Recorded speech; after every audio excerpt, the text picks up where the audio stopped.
तो आज हम डिस्कशन अपनी कंटिन्यू करेंगे। हरे कृष्णा। तो आज हम अपनी डिस्कशन कंटिन्यू करेंगे। हम डिस्कस कर रहे थे Srila Prabhupada chapter 1 struggling alone, जहाँ पे प्रभुपाद अकेले संघर्ष कर रहे हैं। तो आज हम उसका पार्ट 3 डिस्कस करेंगे। अब प्रभुपाद लास्ट टाइम हमने डिस्कस किया था कि प्रभुपाद बटलर से फिलाडेल्फिया गए थे। फिलाडेल्फिया में वो बहुत टाइम रुके क्योंकि उनकी कोई मीटिंग थी। तो उसके बाद फिलाडेल्फिया से अब वो जा रहे हैं न्यूयॉर्क। अब प्रभुपाद पहुंचते हैं न्यूयॉर्क। तो न्यूयॉर्क में जब प्रभुपाद पहुंचते हैं तो वहाँ पे एक बॉम्बे उनका एक मित्र था जिन्होंने उनको एक कांटेक्ट दिया था डॉक्टर मिश्र का, कि आप न्यूयॉर्क में इनसे मिलिए और यहाँ पे आप रुक सकते हैं। रुकने के लिए उन्हें जगह दी थी। तो जब प्रभुपाद भक्तिवेदांत स्वामी अभी जब पहुंचे न्यूयॉर्क, तो वहाँ पे एक डॉक्टर मिश्रा का एक स्टूडेंट उनको लेने आया। तो उसके बाद वो डायरेक्ट एक उनको इंडियन फेस्टिवल न्यूयॉर्क में वहाँ ले गया। फिर वहाँ पे वो डॉक्टर मिश्र से मिले और एक रवि शंकर थे उनसे मिले, उनके भाई उदय शंकर थे उन सब से मिले। और उन सब से मिलने के बाद डॉक्टर मिश्रा के अपार्टमेंट में प्रभुपाद रहने आए। जब प्रभुपाद उनके घर पे रहने आए तो वो एक 14th फ्लोर पे घर था, बहुत बड़ा, और बड़ी बड़ी खिड़कियां थी जहाँ से नदियां दिख रही थी न्यूयॉर्क की। और जो डॉक्टर मिश्र थे उनका यहाँ पे सतस्वरूप दास गोस्वामी एक्सप्लेन करते हैं कि कैसे थे वो थोड़े ना शो ऑफ वाली पर्सनालिटी थे। जैसे बहुत आंखों से इशारे करना, बात करते करते हाथ हिलाना। और वो एक गुरु थे जिसको न्यूयॉर्क में कहा जाता था अपटाउन स्वामी, एक शहरी स्वामी।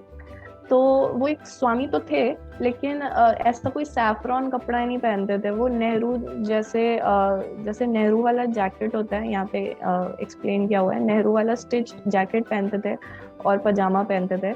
और फिर आप देखते हैं काफी ऐसे ऑर्गेनाइजेशंस में जो गुरु होते हैं तो वो ऐसे शब्दों का बहुत इस्तेमाल करते हैं ऐसे कि लोग अट्रैक्ट हो, जैसे लवली, ओ लवली, ब्यूटीफुल। तो ऐसे शब्दों का इस्तेमाल करते थे डॉक्टर मिश्र, ताकि लोग उनसे प्रसन्न हो, अट्रैक्ट हो। तो ऐसा उनका व्यवहार था। उनका जो कलर था, ये एक्सप्लेन करते, थोड़ा ब्लैक, थोड़ा डार्क था। लेकिन दूसरी ओर हमारे प्रभुपाद का जो कलर था वो बहुत ही गोल्डन, स्वर्ण एफल्जेंट था। उसके बाद उनके काले बाल, वो बॉल्ड नहीं थे। हालांकि वो स्वामी कहलाते थे डॉक्टर मिश्र, लेकिन वो गंजे नहीं थे, उनके बाल थे। यहाँ पे एक चीज मेंशन की जाती है कि जब भक्तिवेदांत स्वामी डॉक्टर मिश्र के जीवन में आए तब डॉक्टर मिश्र बहुत ही ज्यादा स्वास्थ्य उनका खराब था। तो खुद डॉक्टर मिश्र, रामामूर्ति मिश्र उनका पूरा नाम था, तो वो बाद में खुद एक इंटरव्यू में बताते हैं कि जब वो मेरे जीवन में आए, मतलब मुझे वास्तव में ऐसा लगा कि कोई मुझे इतना प्रेम दे रहा है कि मतलब मैं इसी से ही ठीक हो जाऊंगा। वो कहते मैं उस वक्त बिल्कुल स्केलेटन हो चुका था, मेरी तबीयत इतनी खराब थी कि मेरे को ऐसा लगा था मैं ज्यादा जी नहीं पाऊंगा। लेकिन उन्होंने मुझे जीवन दे दिया। और उन्होंने कैसे जीवन दिया, वो अपने हाथ से खाना बनाते थे। और वो खाना सिर्फ खाना नहीं होता था, वो ऐसा कहते थे कि ये खाना नहीं, ये भगवत प्रसाद है, जिसको वो बहुत ही प्रेम से बनाते थे। और कृष्ण की उसमें भक्ति होती थी तो उससे वो बनाते थे। कहते खाना बनाने के मामले में मैं बहुत सुस्त था, लेकिन वो एकदम से खड़े हो जाते थे और समय पे जाके फटाफट अपना भोग तैयार करते थे और उसके बाद कहते थे ये लो भगवत प्रसाद। और मैं कहता ठीक है, कहते। और वो बहुत कुछ नए नए वेराइटीज बनाते थे, जैसे कोई लेबोरेटरी में कोई रिसर्च करता है और कुछ कभी केमिकल्स डालता है, इस तरह से वो कुछ कुछ बहुत ही अलग अलग तरीके की चीजें बनाते थे। और कहते थे मेरे को बहुत ही मजा आता था, ऐसा वो बताते हैं। फिर भक्तिवेदांत स्वामी क्योंकि उनके साथ रह रहे थे तो कई बार उनसे डिस्कस करते थे कि उनका क्या विजन है, वो अमेरिका क्यों आए हैं और क्या उनके गुरु ने उन्हें भेजा है, ऐसा वो बताते थे। और उनका क्या सपना है, उनका क्या मिशन है कि वेस्टर्न कंट्रीज में कृष्ण भावनामृत की स्थापना करना। तो वो डॉक्टर मिश्र से कई बार थोड़ा बहुत हेल्प मांगते थे डिस्कस करते हुए कि किसी तरह से अगर वो भी उनको हेल्प करे इस मिशन को आगे बढ़ाने में, मतलब स्टार्ट करने में। लेकिन वो ज्यादा इंटरेस्ट नहीं दिखाते थे और वो कहते थे मैं बहुत व्यस्त हूँ। और ऐसा कुछ टाइम होने के बाद वो भक्तिवेदांत स्वामी के साथ रहने में भी कंफर्टेबल नहीं थे। तो उन्होंने क्या किया, उनको शिफ्ट करा दिया, किसी और अपार्टमेंट में भेज दिया। अब जो वो दूसरा अपार्टमेंट था एक्चुअल में वो एक ऑफिस था, उस बीच में एक कमरा था जिसमें कोई खिड़की भी नहीं थी, तो वहां पे फिर भक्तिवेदांत स्वामी रहने लगे उसके बाद। अब फिलोसफी के लिए अगर बात की जाए, क्योंकि डॉक्टर वो सिर्फ रहने सोने के लिए वहां जाते थे भक्तिवेदांत स्वामी प्रभु, लेकिन दिन में खाना बनाने या उसके लिए वो वहीं आते थे। अब फिलोसफिकली अगर बात की जाए तो जो डॉक्टर मिश्र थे वो भक्ति वेदांत स्वामी से बिल्कुल ही उल्टा बात करते थे। अब वो क्या बात करते थे, वो हमेशा ब्रह्म के निर्गुण रूप को सर्वस्व मानते थे। वो कहते थे कि एब्सोल्यूट ट्रूथ का जो इम्पर्सनल फीचर है वो ही टॉप मोस्ट है। और भक्ति वेदांत स्वामी इसका बिल्कुल विरुद्ध प्रचार करने आए थे। भक्ति वेदांत स्वामी कहते थे नहीं, जो निर्गुण ब्रह्म। आवाज नहीं आ रही है, आवाज। हाँ जी, हरे कृष्णा। तो भक्ति वेदांत स्वामी कहते थे कि जो निर्गुण रूप है उसका जो जो वो है, जो सबऑर्डिनेट है, उसका जो ओरिजिन है वो भगवान है, सगुण ब्रह्म। जैसे कि वो उदाहरण से समझाते थे कि जैसे कि सूर्य है तो सूर्य से सूर्य की रोशनी आ रही है, वैसे ही जो ब्रह्म है, निर्गुण ब्रह्म, वो सगुण ब्रह्म से आ रहा है। ऐसे प्रभुपाद एक्सप्लेन करते थे। और वो कहते थे ये भारत में बड़े बड़े आचार्यों ने भी यही सार दिया है, जैसे कि रामानुजाचार्य, मध्वाचार्य, इस तरह से वो एक्सप्लेन करते थे।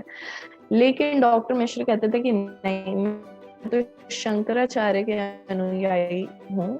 और वो कहते थे कि नहीं, जो परम सत्य है वो निर्गुण है, और भगवान वाला जो ये कॉन्सेप्ट है, ये सगुण वाला जो कॉन्सेप्ट है, ये माया है।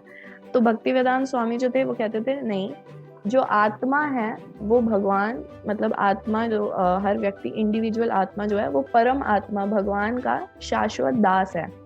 लेकिन डॉक्टर मिश्र क्या कहते थे, नहीं, आत्मा अलग नहीं है भगवान से, आत्मा और भगवान, मतलब आत्मा ही भगवान है। बस वो अगर हठ योग करेगा, मेडिटेशन करेगा, तो उसको ये पता चल जाएगा कि मतलब वो ही परम ब्रह्म वही है।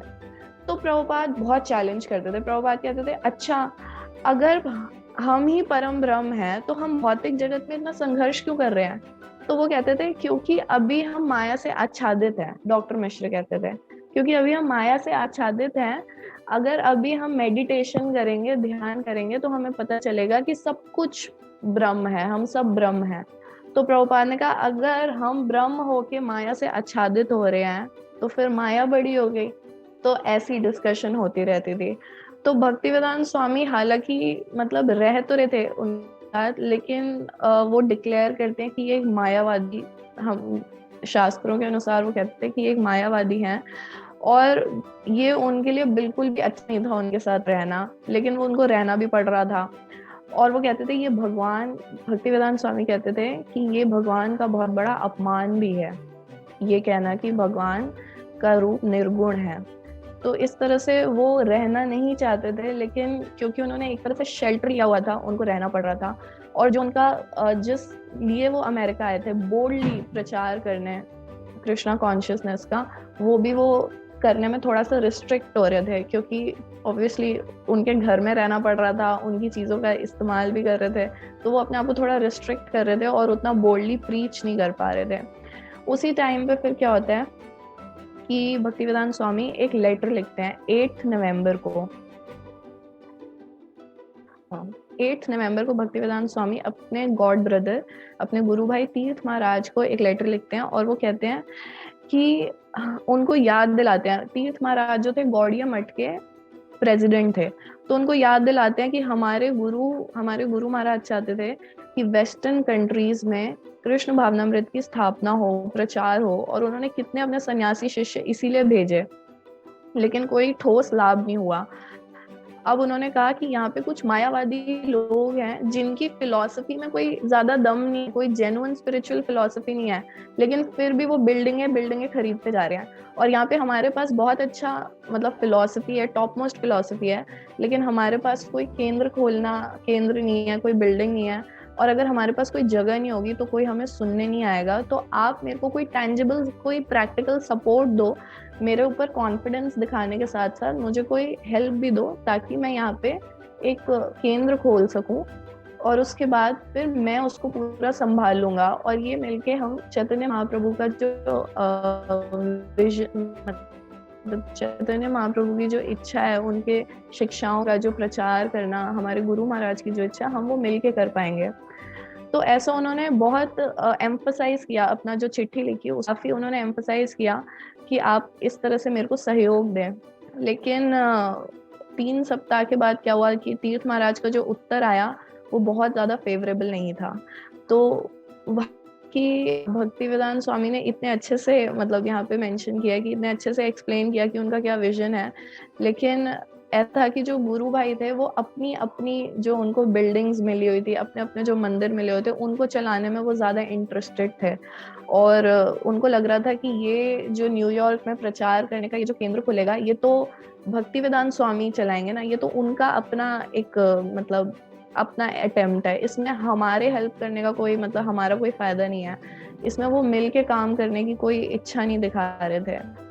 तो जब उनके गुरु भाई का जो उत्तर उन्हें मिला न्यूयॉर्क से, तो उसमें वो कहते हैं कि आप जो प्रयास कर रहे हैं मैं उसके विरुद्ध नहीं हूँ, लेकिन मैं चाहता हूँ गौड़िया मठ का जो धन है वो इस योजना के लिए नहीं है, वो गौड़िया मठ चलाने के लिए ही है।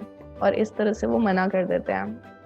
अब प्रभुपाद कहाँ रह रहे हैं? मनहट्टन में, न्यूयॉर्क में। और वहाँ पे कोई भी उन्हें नहीं जानता, लेकिन वहाँ पे एक बार उनको कोई मिलता है, मिस्टर रूबेन नाम के एक व्यक्ति मिलते हैं, जो कि एक यहूदी थे। यहूदी एक कास्ट होती है, आप सबको पता होगा। तो वो जब मिलते हैं तो वो ऐसे ही भ्रमण करते रहते हैं, और वो बताते हैं कि एक बार भक्ति वेदांत स्वामी, ऐसे ही छोटा सा इंसिडेंट है कि एक बार वो एक पार्क में बैठे हुए थे और मिस्टर रूबेन भी आके बैठते हैं, और वो उनसे पूछते हैं कि आप यहाँ क्यों आए हैं, आप साधु पुरुष भारत से आए हैं, आप क्यों आए हैं? तो वो कहते हैं कि आप चिंता मत करो, वो सोच रहे थे कोई गरीब बेचारा अकेले बैठा हुआ है। तो उन्होंने कहा कि मैं निर्धन नहीं हूँ, मैं तो धनी हूँ वहाँ। और वो कहते हैं कि बहुत मंदिर हैं और बहुत पुस्तकें हैं, वो तो है ही ऑलरेडी, बस क्या है, किंतु समय बस हमें उनसे दूर कर रहा है। मतलब कहते हैं कि सब कुछ, और मतलब वो उस टाइम पे भी जब बिल्कुल अकेले थे और कुछ नहीं था, वो देख पा रहे थे कि बहुत मंदिर हैं और बहुत पुस्तकें हैं, वो सब कुछ देख पा रहे थे।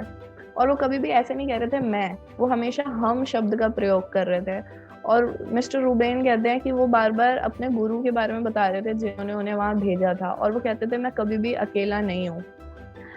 और उस टाइम पे वो कहते हैं हालांकि मैंने कभी देखा नहीं था, उनके कोई अनुयायी नहीं थे, और मैं उस वक्त भरोसा उनको देखकर मुझे उस वक्त भरोसा भी नहीं था कि आने वाले टाइम में इनके इतने फॉलोअर्स और इतने डिसाइपल्स होने वाले हैं।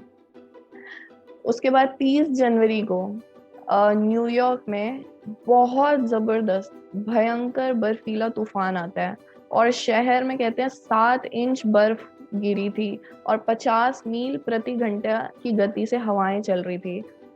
और न्यूयॉर्क शहर ने सब हवाई अड्डा, ट्रेन, सड़कें सब बंद कर दी थी, जो जहां था उसको वहीं रुकना था। और 8 दिनों में 2 बार इमरजेंसी डिक्लेयर कर दिया था न्यूयॉर्क में। तो ऐसी खबरें जब भक्ति वेदांत स्वामी पढ़ रहे थे, एक वो अकेले थे, और ऐसी जब खबरें वो अखबारों में पढ़ रहे थे, कभी पढ़ रहे थे आपात इमरजेंसी सिचुएशन है, कभी पढ़ रहे थे कि अंतरराष्ट्रीय युद्ध होने वाला है, ये सब जब भी वो खबरें पढ़ते थे तो वो एकमात्र कहते थे ये एकमात्र कलयुग के लक्षण हैं। वो कहते थे कि भौतिक जगत है सदैव कष्ट देता रहेगा। और वो कहते थे कि यदि मैं न्यूयॉर्क में किसी तरह राधा कृष्ण को स्थापित कर दूं, भगवान के लिए कुछ भी संभव नहीं है, तो कलयुग में भी शुरू हो जाएगा। और वो कहते थे अगर यही अमेरिकी लोग कृष्ण भावनामृत को अपना लें तो सारा संसार उन अमेरिकन को फॉलो करेगा जो अमेरिकन कर रहे हैं। तो शास्त्रों के वो दृष्टिकोण से देखते हुए प्रभुपाद उस बर्फीले तूफान में भी आगे बढ़ रहे थे। वो उस टाइम का सबसे खराब टाइम चल रहा था, मतलब इतना जबरदस्त वो टफ टाइम्स थे, लेकिन प्रभुपाद उसमें भी कृष्णा कॉन्शियसनेस पूरी तरह से थे, और बिल्कुल वो देख पा रहे थे अभी भी अपने मिशन को कि अभी भी मुझे कैसे एस्टैब्लिश करना है, वो प्लान कर रहे थे। यहाँ पे सतस्वरूप दास गोस्वामी एक बहुत ही अच्छी सी एक्सप्लेनेशन देते हैं कि अगर दूर से हम मनहट्टन शहर को देखें तो हजारों लोग हैं, और उस बीच में एक फॉरेनर स्वामी जी बैठे हुए हैं जिनकी वीजा भी खत्म होने वाली है। वो 2 महीने की वीजा पे थे न्यूयॉर्क में और उनकी वीजा भी खत्म होने वाली है, अभी तक उन्होंने कुछ नहीं किया स्टार्ट। तो संघर्ष के ये दिन जो थे बहुत मुश्किल थे, लेकिन उनकी आध्यात्मिक वो ट्रांसेंडेंटल कॉन्शियसनेस में थे। वो कोई मनहट्टन वाली चेतना में नहीं थे कि मैं इतनी प्रॉब्लम्स है, मैं यहाँ पे हूँ अकेला, ऐसा कुछ नहीं था। वो पूरी तरह से कृष्ण पे आश्रित थे और उन्हें बिल्कुल वैसे ही एनर्जी मिल रही थी जैसे जल दूत में 2 बार हार्ट अटैक आने के बाद जब वो चैतन्य चरितमृत पढ़ रहे थे तो उन्हें ऐसा लग रहा था मैं अमृत का आस्वादन कर रहा हूँ। बिल्कुल उस भयंकर भीषण तूफान में भी वो बिल्कुल मतलब ऐसा अपनी ये कृष्णा कॉन्शियसनेस स्थापित करने की इस प्लानिंग से अपने आप को एनर्जी दे रहे थे। बिल्कुल ट्रांसेंडेंटल कॉन्शियसनेस में थे वो। और यहाँ पे वो कहते हैं सत्स्वरूप दास गोस्वामी महाराज कि एक्चुअली उनकी विजय तो प्राप्त वो कर चुके थे। बाहर से देखा जाए तो लग सकता है अभी कोई सफलता नहीं मिली, वो संघर्ष कर रहे हैं, ऐसा बाहर से देखने में लग सकता है, लेकिन सफलता तो वो प्राप्त कर चुके थे। उनकी सफलता क्या है, ऐसी भयंकर परिस्थिति में वो पूरी तरह से कृष्ण भावना रहते हैं। ऐसी कड़ाके की सर्दियों में जब अमेरिका में सर्दियां होती हैं इतनी खतरनाक, तो जो यहाँ पे एक्सप्लेनेशन है कि सबके घरों में ही वॉल्स में ही इम्बाइब होते हैं हीटर। तो इतनी खतरनाक सर्दियों में भी अंदर जब वो रहते हैं उन्हें पता नहीं चलता, लेकिन प्रभुपाद जहाँ रह रहे थे वहाँ कोई हीटर नहीं था। तो ऐसे में उनको गवर्नमेंट हेल्प देती है, जैकेट देती है, गर्म खाना देती है, ऐसे मतलब जो जिनके पास ऐसे घर नहीं होते हैं, क्योंकि ऐसी सर्दियों में सरवाइव करना बड़ा मुश्किल होता है। तो प्रभुपाद के पास ये सब नहीं था। लेकिन यहाँ पे एक बहुत अच्छी बात लिखी है कि एक भी दिन ऐसा नहीं गया जब प्रभुपाद ने भागवतम के तात्पर्य लिखने छोड़ दिए। एक भी दिन ऐसा नहीं गया जब उन्होंने कृष्ण को भोग नहीं लगाया, और एक भी दिन ऐसा नहीं गया जब वो गीता पे प्रवचन नहीं दे रहे थे। हालांकि अभी कोई सुन नहीं रहा है, लेकिन वो फिर भी प्रवचन दे रहे हैं। तो भगवान कृष्ण भगवद गीता में 6.30 में कहते हैं कि जो मनुष्य मुझे सर्वत्र देखता है और सभी वस्तुओं को मुझ में देखता है, उसके लिए ना तो मैं कभी खोया हूँ और ना मेरे लिए वह। और भगवान फिर ये भी कहते हैं कि ना मैं एक सेकेंड ना मैं भक्त्या प्रणश्यति, कि मेरे कभी विनाश नहीं होता। तो प्रभुपाद को इस पे पूरा विश्वास था, और बस बात यही थी कि क्या अमरीकी लोग ऐसे शुद्ध भक्त को अपने बीच में, जो उनके बीच में घूम रहे हैं, क्या वो पहचान पाएंगे। और उस टाइम पे तो ऐसा लग रहा था कि कोई भी उनको सीरियसली नहीं लेगा। तो ऐसे समय में प्रभुपाद थे।